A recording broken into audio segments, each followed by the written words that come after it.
கிளிய உன் மருமவளுக்கு வளைகாப்பு நடந்தது இல்ல, அதே மாதிரியே வளைகாப்பு மாதிரியே உன் பொண்ணை உட்கார வைமா. உட்கார வச்சு அந்த சாங்கியத்தை செய்ய கையாட கைய அவளுக்கு குழந்தை தங்குமா. அதனால தாமா. அவ ஒத்துக்க மாட்டாளா? அம்மா, பேரன் பேத்திய பார்க்கணும்னு உனக்கு ஆசை இல்லையாம்மா? நீ தாம்மா அவளுக்கு எடுத்து சொல்லணும்.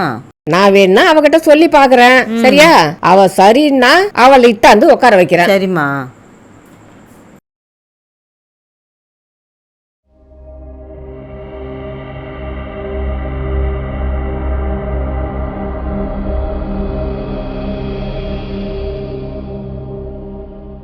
பிரியா, இப்போ இங்கே சூழ் நடந்ததில்ல, இந்த இடத்துல உன்னையும் உட்கார வச்சு சூழ் செய்யணும்னு சொல்கிறாங்க அத்தை.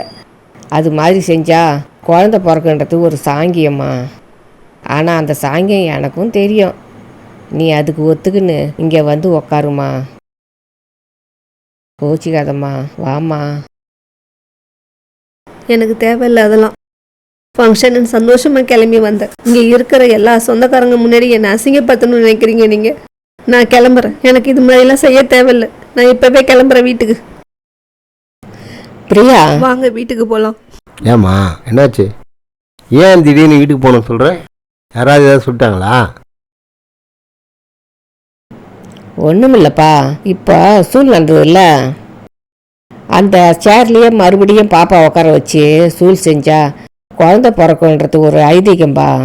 அதான்பா நான் சொன்னேன். உங்களுக்கு விருப்பம் தான் செய்யுங்க, இல்லைன்னா விட்டுருங்கப்பா. விருப்பம் இல்லை, நாங்கள் கிளம்புறோம். அப்பா இருக்கட்டும்பா, சாங்கியம் செய்யறது நல்லது தாம்பா. பெரியவங்க சொல்றாங்கன்னா அது நல்லது தாம்பா நடக்கும். மனசு கஷ்டப்படுத்தாதப்பா. சாங்கியத்தை செய்ய சொல்லுப்பா. நல்ல காரியம் செய்யறதுக்கு எதுக்குப்பா இப்படி யோசிக்கிறீங்க? நான் இட்டுன்னு போய் நிலங்கு வச்சு அனுப்புகிறேன். வாம்மா.